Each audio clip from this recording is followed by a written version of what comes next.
Namoaka reaction i Paul Bert Rosy Rahasimana manoloana caution filatsahana hovidina hosolom-bavambahoaka izay mitentina 20 millions d'ariary. Mialohany idirantsika amin'izay zavatra izay dia azadiny foana ny miaboneny chaîne-natsika ary mametraka ny commentaire indrindra mo hano like ny vidéo-ntsika. Zay ary no hoe landeha ary jerentsika ny reaction izay nataony Rosy manoloana izay caution filatsahana hosolom-bavambahoaka izay. Nanontany tena i Paul Bert Rosy Rahasimana manoloana n'io caution izay mitentina 20 millions d'ariary na 100 millions FMG io ary hoy izy nilaza hoe akory mahasaky hoy izy asa kisofiry indray amidy le aza hoy i Paul Bert Rosy Rahasimana. Raha i Rosy mono asiandresaka efa tsy vaovao amin'ny mpanaraka azy ao amin'ny compteny fa izy dia olona manao izany sarkasma izany ary tena anisany mahay izany fanaovana sarkasma izany raha Paul Bert Rosy Rahasimana. Nohon zany raha voavantany namoaka io reaction io izy dia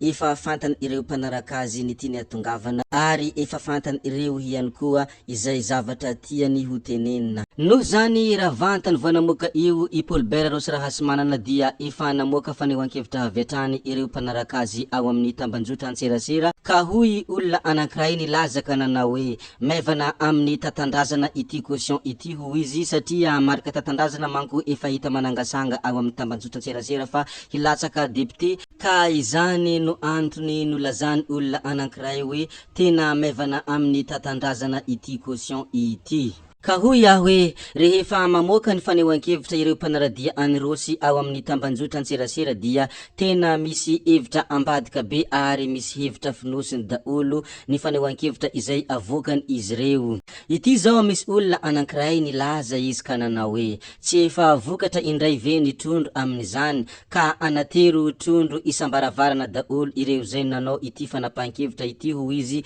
ary anatero dikilo avy fa atako angamba fa tena vita mora ity zavatra ity hoy olona anankiray izay namoaka ny fanehoan-keviny tao amin'ny fanambarana izay nataony député Rosy. Satria fatampoko fatampirenena fa i Paul Bert Rosy Rahasimana dia anisan'ny mpiombon-trondro kalaza ka tena kalaza ka izany no antony anaovan'izy ireo fanoharana amin'ny trondro. Ity zao misy olona anankiray koa nilaza ka nanao hoe raha tsy lasa nizara tosika fameno zao ny trondro ho izy dia mety tafayany ity honorable. Izany ny fanehoan-kevitra n'olona ao anatiny ity reaction izay navokany Rosy mikasika ny caution hilatsahan-kofidina hosolom-bavambahoaka ity. Nohon izay Rosy tompony sarkasma izay dia samy manao farafahaizany daolo ireo zay mamoaka ny fanehoan-keviny. Ny sasany mo milaza ka manao hoe tero fa ampindramiko vola ianao ry honorable fa isasahana eo ihany ny tombony hoy ireo izay mamoaka ny fanehoan-kevitra raha nahita io reaction izay navokany Paul Bert Rosy Rahasimana io. Fa nazany na tsy zany anefa manoloana ity zavatra ity dia hita sy tsapa fa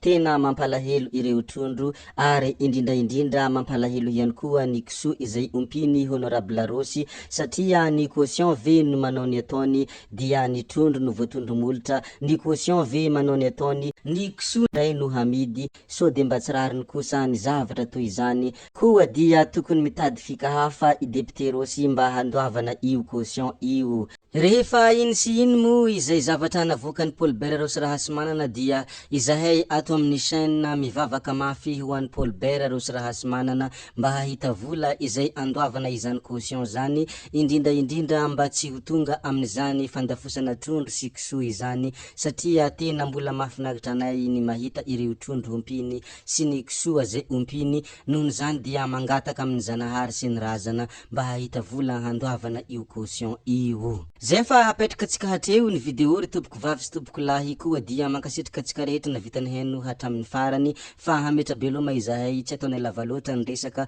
veloma vetivety fa tsy hoe veloma mandrakizay amin'ny manaraka indray no mifankahita sy mifampitafatafa. Zay fa gaby oie tsao bye daolo isika rehetra.